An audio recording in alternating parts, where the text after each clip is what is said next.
हम तो भूल बैठे हैं बुजुर्गों के किरदार व अतवार को भूल बैठे। यहाँ से जाएं तो कुछ लेके जाएं, कम से कम यही पाकीज़ा गुफ्तगू का एंड जो था ना वही लेके जाएं। ये इमाम आजम है। 70,000 मरतबे कुरान शरीफ खत्म किए जहां आपकी मज़ार शरीफ है। मैंने आका सरकार हुजूर गुलजार मिल्लत को वहां आंसू बहाते हुए देखे।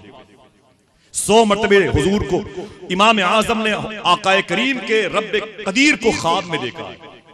माँ कहती है बेटे अबू हनीफा एक मसला पूछना है, आखिरी बात, एक मसला पूछना है, एक मसला पूछना है। तो इमाम आजम कहते हैं माँ तेरा बेटा इमामुल अइम्मा है, बोल तेरा मसला क्या है। माँ कहती है ना ना ना तुझसे नहीं पूछना है, वो इसी बगदाद के दूसरे मुफ्ती हैं उनसे पूछना है। देखिए इसी बगदाद के दूसरे मुफ्ती हैं उनसे पूछना है। तो ये नहीं कहते कि मुझसे बड़ा कोई मुफ्ती है ही नहीं है, सारे दारुल इफ्ता की जो शाखें हैं वो यहीं से निकलती है। ना ना ना ये नहीं कहा। फरमाया अम्मी कहाँ चलना है, बोले फलां दारुल इफ्ता चलना। बोले कोई बात नहीं। डोली मंगाई, पर्दे में माँ को बिठाया और डोली में इमाम आजम अबू हनीफा बैठे और चले गए। जैसे ही डोली उतरी मुफ्ती साहब के दारुल इफ्ता के सामने, मुफ्ती साहब बाहर आ गए, सलाम करके अपनी पगड़ी इमाम आजम अबू हनीफा के पैरों पे रखना चाहा। आपने मना फरमा दिया। बोले हुजूर आप मेरे घर मेरे उसमें तशरीफ लाएं, खैरियत। फरमाया चुप रहो, आज मैं मुजीब नहीं साइल बन के आया। इमाम 100 मरतबे ख्वाब में खुदा को देखने वाला, 70,000 मरतबे कुरान खत्म करने वाला, जहाँ आपकी मज़ार शरीफ है। कहते हैं कि मुफ्ती साहब आप अपने खानकाह में उसी रूप में रहें जिस रूप में आप रहते हैं, मुझे भूल जाए मैं कौन हूँ। मेरी माँ इस डोली में है। बोले हुजूर खैरियत, अम्मी जान भी तशरीफ लाई है। बोले हाँ अम्मी को एक सवाल है वो आपसे करेंगे। ओ मुफ्ती साहब को पसीने आ गए। बोले हुजूर जिस सवाल का जवाब आपने न दिया होगा मैं कहाँ से दे पाऊंगा, मैं तो खुद आपके नाम की खैरात बांटता हूँ, मैं तो आपके दरबार का चाकर हूं, मैं वहीं का जारोब कश। हुजूर ये सब क्या हो रहा है, मुझे माफ करे, हुजूर निपटा ले अपनी अम्मी। हुजूर इधर मत ले। क्या फरमाना ना, माँ की ख्वाहिश का लिहाज रखना जरूरी है। अल्लाह सुभान अल्लाह। आका सरकार हुजूर गुलजार मिल्लत मौजूद है। देखें खानकाह हमीदिया के साहिब सज्जादा ये उलमा मशाइख, आप मैसेज लेके जाएं आज हुजूर सरकार गुलजार मिल्लत। खुदा की कसम मैंने बड़ी रातें गुजारी है सरकार हुजूर गुलजार मिल्लत के साथ है। कभी कोई इख्तलाफी बात आई तो यूं चैप्टर क्लोज किया, लगता है कि सुनते ही नहीं जानते नहीं। जब भी कोई इख्तलाफ की बात आए बहरे बन जाते हैं। ये गौस पाक के कौल पर अमल है। खुदा की कसम मैंने देखा हजरत ने क्या बात है, ये बुजुर्गों से सीखा है मेरे इन आकाओं ने।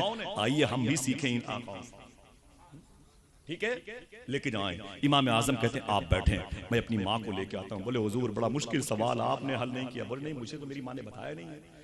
अम्मी तशरीफ लाए, आपकी माँ डोली से निकली, उस मुफ्ती साहब के दारुल इफ्ता में जाके पर्दे में बैठ गई। करीब में इमाम आजम बैठ गए और मुफ्ती साहब रो रहे बेचारे। मुफ्ती साहब रो, हुजूर क्या हो रहा है, क्या हो रहा है। आज गुलाम जो है आपके सामने बैठा है दारुल इफ्ता की मसनद पर। इमाम आजम कहते ना ना ना आप खामोश रहे। अब आपकी तवज्जो अपनी माँ की तरफ हुई। इमाम आजम फरमाते अम्मी मुफ्ती साहब सामने बैठे हुए हैं, जो सवाल आपका है सवाल करें, जो सवाल आपका है सवाल करें। इमाम आजम की माँ ने कहा कि बेटे अबू हनीफा मुफ्ती साहब से ये सवाल कर लो, ये सवाल कर लो। जैसे इमाम आजम ने सवाल सुना समझ गए कि इसका जवाब मुफ्ती साहब मुझे बोले मुफ्ती साहब आप लोग भी नहीं बोल सकते हैं, इसका जवाब मुफ्ती साहब नहीं दे सकते, नहीं दे सकते। इमाम आजम समझ गए। अब देखें सिफत सत्तारी का जो फैज पाए, अल्लाह समझ गए कि मुफ्ती साहब बोल जाएंगे। उनकी रुसवाई सामने रखी है, जिल्लत उनकी सामने रखी हुई है। ये हैं हुजूर की उम्मत के वो उलमा जिन पर इल्म नाज करता है। खुद मेरे आका अपने गुलामों पर नाज करते हैं।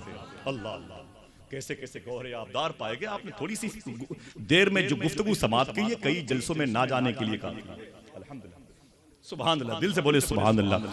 मैसेज लेके जाएं अपनी बहनों को, अपनी बीवी को, अपने बच्चियों को ये बातें बताया करें, ठीक है। वादा करें इंशाअल्लाह। सारी बातों को हम बहस मुबाहिसे पे नहीं रखते ना, वो इख्तलाफ में पड़ जाते हैं तो बातें खत्म हो जाती हैं।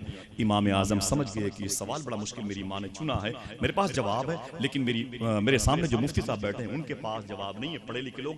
अब इस बस एंड जुमले पर गौर करें। समझ गए इमाम आजम जवाब मुफ्ती साहब दे नहीं पाएंगे।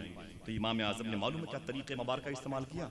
सवाल लेकर के मुफ्ती साहब से मुखातिब होते, कहते हैं मुफ्ती साहब मेरी माँ ने ये सवाल किया है। एक ही जुमला है, बात खत्म। मेरी माँ ने ये सवाल किया है, आप बता दीजिए उसका जवाब ये है। मेरी माँ सुनती कम है, जोर से बोलिए।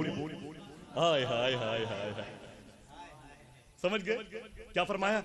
मेरी माँ ने ये सवाल किया है और फिर खुद जवाब बता दिया। आप बता दीजिए उसका जवाब ये है, जोर से बोलिएगा। मेरी माँ सुनती कम है। हाय हाय हाय हाय हाय। दोस्तों यूं ही नहीं तस्करे होते फकीरों के। दुआ करो अल्लाह इन बुजुर्गों के नुकूश कदम के तुफैल में हमारी खुदी को मौत दे दे, हमारे तकब्बुर को मौत दे दे, हमारे किब्र को मौत दे दे। अल्लाह इन सरकारों की बारगाह से खुर्द नवाजी मुशफिकाना रवैया लेके हमें जाने की तौफीक अता फरमाए। दिल से आमीन बोले आप बैठे। और खूबसूरत फ़ज़ा है, बरकतों का माहौल है, और अल्लाह उसके रसूल के सदक़े में गौस पाक और गैर नवाज़ और इन सरकारों के अजदाद करीमैन की बातें जो हो रही हैं हमारी समाजों के दिल को मुअत्तर कर रही हैं। प्रोग्राम की रिकॉर्डिंग हो रही है। करामत रिकॉर्डिंग सेंटर से राब्ता करें।